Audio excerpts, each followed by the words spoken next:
Assalamualaikum warahmatullahi wabarakatuh. Kita jumpa lagi di mata pelajaran ilmu pengetahuan. Semoga kalian semua masih diberi nikmat oleh Allah Subhanahu wa taala, terutama nikmat sehat, sehingga kalian bisa mengikuti pelajaran ilmu pengetahuan alam ini dengan baik dan seksama. Nah, sebelum pelajaran dimulai, tak bosan-bosannya saya mengingatkan kalian untuk tetap menjaga protokol kesehatan, yaitu dengan memakai masker, cuci tangan dengan menggunakan sabun, jaga jarak fisik, dan berperilaku hidup bersih dan sehat. Pada pertemuan kali ini akan kita bahas tentang klasifikasi materi. Tujuannya yaitu peserta didik dapat menggolongkan karakteristik materi. Peserta didik dapat menjelaskan perbedaan unsur, senyawa, dan campuran. Ayo kita baca rangkuman materi sebelumnya. Takson klasifikasi makhluk hidup. Dimulai yang tingkat yang paling tinggi, ada kingdom atau regnum atau dunia, kemudian turun ke tingkat yang lebih bawah, divisio atau phylum, turun lagi kelas atau klasis, turun lagi ordo, kemudian turun lagi familia, turun lagi genus, dan yang paling rendah yaitu spesies. Klasifikasi makhluk hidup menurut Whittaker. Yang pertama yaitu Monera. Yang kedua Protista. Yang ketiga fungi atau jamur. Yang keempat plantae atau tumbuhan. Yang kelima animalia atau hewan. Oke, sekarang kita masuk ke materi. Kita lihat dulu peta konsepnya tentang materi. Materi bisa dipelajari melalui klasifikasi, sifat, dan perubahan. Dan klasifikasi terdiri atas zat tunggal dan campuran. Zat tunggal dibagi menjadi unsur dan senyawa. Sedangkan campuran meliputi campuran homogen dan campuran heterogen. Sedangkan sifat materi mencakup sifat kimia dan sifat fisika. Sifat fisika bisa dilihat dari wujudnya. Nah, wujud materi dibagi menjadi gas, cair, dan padat. Nah, perubahan materi dibagi menjadi perubahan fisika dan perubahan kimia. Itu peta konsep tentang materi. Materi, apa itu materi? Materi adalah sesuatu yang mempunyai massa dan dapat menempati sebuah ruang. Saya ulang ya, materi adalah sesuatu yang mempunyai massa dan menempati ruang. Di bumi terdapat gunung, udara, laut, dan begitu banyak hal yang lain. Segala sesuatu yang berada di bumi tersusun atas materi, yang terdiri atas unsur seperti air, udara, tanah, dan api. Itulah gambaran keragaman materi. Ketika mengumpulkan sekelompok benda berdasarkan sifatnya, maka langkah-langkah yang dapat dilakukan adalah sebagai berikut. 1. Mengamati karakteristik dari benda tersebut. 2. Mencatat persamaan dan perbedaan sifat benda masing-masing. 3. Mengklasifikasikan benda yang sesuai pada setiap kelompok benda tersebut. 4. Memberi nama yang sesuai pada setiap kelompok benda tersebut. Yang pertama tadi apa? Mengamati, mencatat persamaan dan perbedaan, kemudian mengklasifikasikan, kemudian yang terakhir memberi nama. Materi berdasarkan wujudnya dapat dikelompokkan menjadi zat padat, cair, dan gas. Padat, cair, dan gas. Perbedaan sifat zat padat, cair, dan gas. Zat padat mempunyai bentuk dan volume tetap. Zat cair mempunyai volume tertentu tetapi tidak mempunyai bentuk yang tetap, bergantung pada media yang digunakan. Jadi zat cair ini volumenya tetap tetapi bentuknya berubah. Ini tergantung pada media atau wadah yang digunakan. Kalau zat cair dimasukkan ke botol berarti bentuknya ya seperti botol. Kalau dimasukkan ke gelas bentuknya seperti gelas. Sedangkan gas tidak mempunyai volume dan bentuk yang tertentu. Jadi volume dan bentuknya berubah kalau gas. Jarak antar partikel zat padat sangat rapat.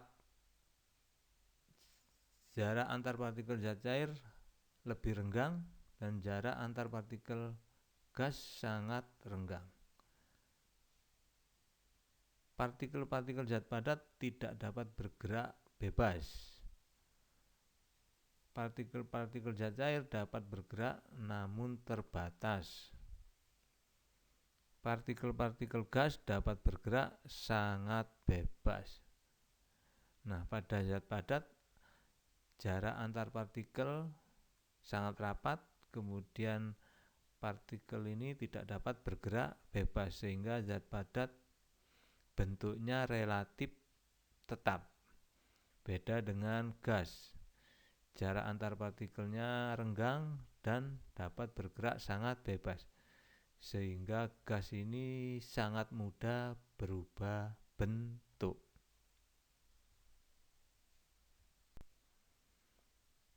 Baiklah, sekarang masuk ke unsur. Unsur merupakan zat tunggal yang tidak dapat diubah lagi menjadi zat yang lebih sederhana dengan cara kimia biasa. Bagian terkecil dari unsur adalah atom. Unsur ini ada yang unsur logam, ada yang non-logam. Unsur logam dan lambangnya coba kita lihat, ada tabel di bawah.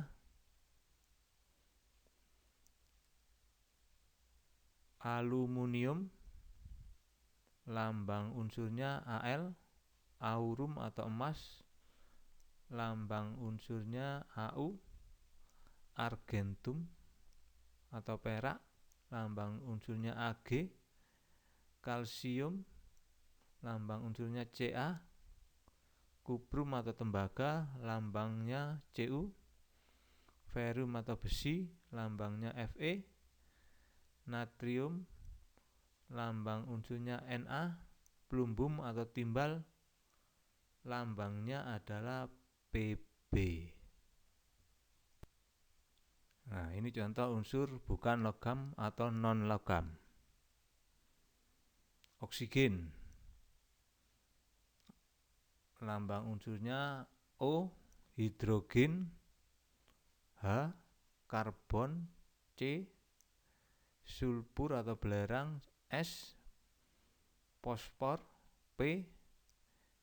Nitrogen N. Iodin I.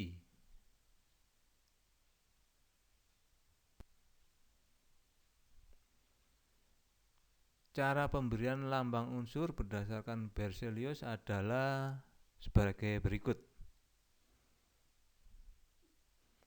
1.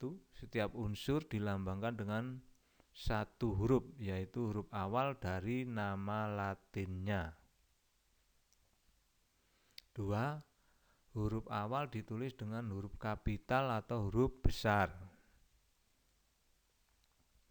3. Bagi unsur yang memiliki huruf awal sama, ditambahkan atau diberikan satu huruf kecil dari nama unsur tersebut. Contoh, karbon dilambangkan dengan huruf C besar, sedangkan kalsium dilambangkan dengan C besar A kecil. Karena C-nya sudah milik karbon, maka kalsium ditambahi A, huruf kecil A, berarti lambangnya Ca.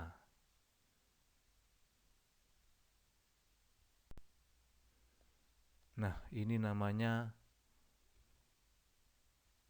tabel periodik atau sistem periodik unsur. Itu ada yang berwarna biru, ini menunjukkan unsur logam. Ada yang berwarna kuning, itu menunjukkan non logam.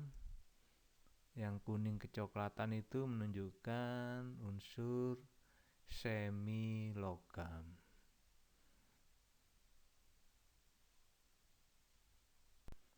Berikut, unsur logam dan non logam memiliki perbedaan sifat, baik yang bersifat fisika maupun sifat kimia.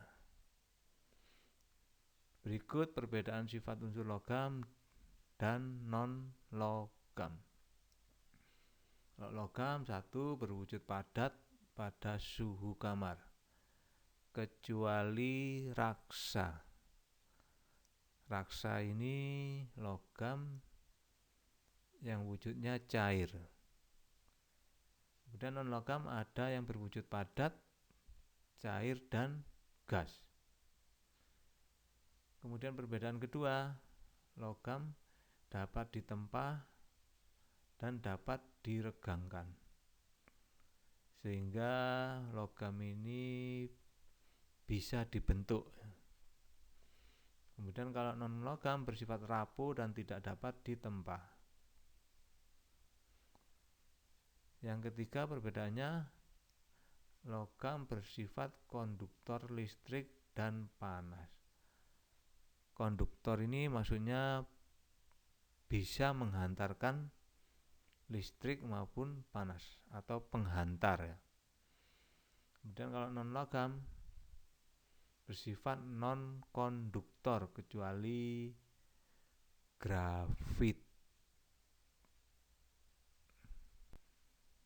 Baik, kita lanjut pada unsur logam dan non logam serta kegunaannya.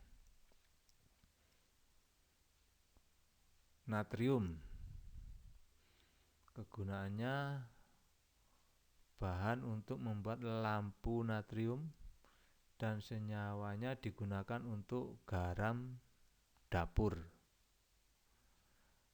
Garam dapur itu senyawa dengan rumus kimianya yaitu NaCl ya. Natrium klorida. Kemudian nama unsur berikut strontium, senyawa yang digunakan untuk membuat warna merah kembang api. Kemudian magnesium, paduannya digunakan untuk bahan pesawat, jadi sebagai bahan campuran.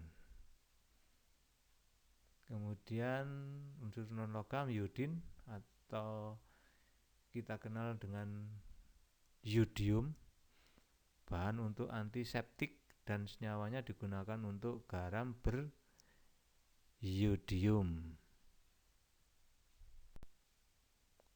Setelah unsur kita lanjut ke senyawa. Senyawa merupakan zat tunggal yang dapat diuraikan menjadi dua jenis atau lebih sederhana dengan cara kimia. Misalnya, air yang memiliki rumus H2O dapat diuraikan menjadi unsur hidrogen H2 dan oksigen.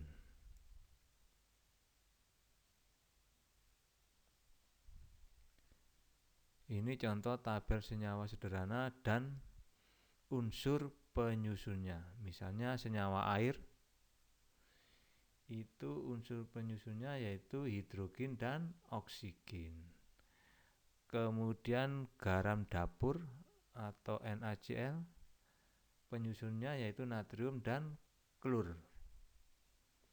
Kemudian gula tebu atau sukrosa, unsur penyusunnya yaitu karbon, hidrogen, dan oksigen. Lanjut ke campuran. Campuran adalah suatu materi yang terdiri atas dua zat atau lebih dan masih mempunyai sifat zat asalnya. Campuran terdiri atas campuran homogen dan campuran heterogen. Campuran homogen atau serba sama adalah campuran yang tidak dapat dibedakan zat-zat yang tercampur di dalamnya. Contoh, larutan gula, maksudnya gula dicampur dengan air ya. Kemudian larutan garam, kemudian larutan sirup.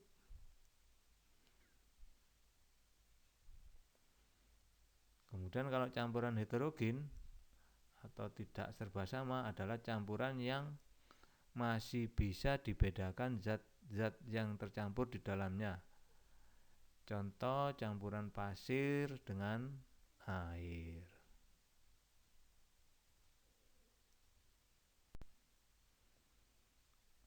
Baik, lanjut ke perbedaan sifat unsur, senyawa, dan campuran. Unsur yang pertama yaitu zat tunggal, senyawa juga zat tunggal, campuran yaitu campuran. Unsur tidak dapat diuraikan, senyawa dapat diuraikan, campuran juga dapat diuraikan. Kalau unsur terdiri atas satu jenis komponen, senyawa tersusun dari dua komponen atau lebih. Atau senyawa ini terdiri dari dua unsur atau lebih. Campuran tersusun dari dua komponen atau lebih. Senyawa, perbandingan massa zat penyusunnya tetap. Kalau campuran perbandingan tidak tetap. Maksudnya begini, senyawa air H2O. Ini perbandingan antara hidrogen dan oksigennya tetap, yaitu 1 hidrogen dibanding 8 oksigen. Kalau campuran tidak tetap. Misalnya kita membuat larutan sirup.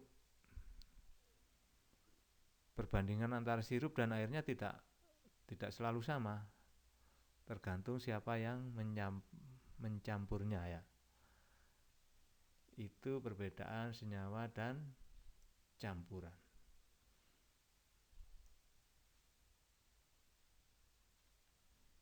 Nah, sekarang sampai pada rangkuman. Wujud materi atau zat terdiri dari padat, ada cair, dan gas. Padat, cair, dan gas, wujud zat.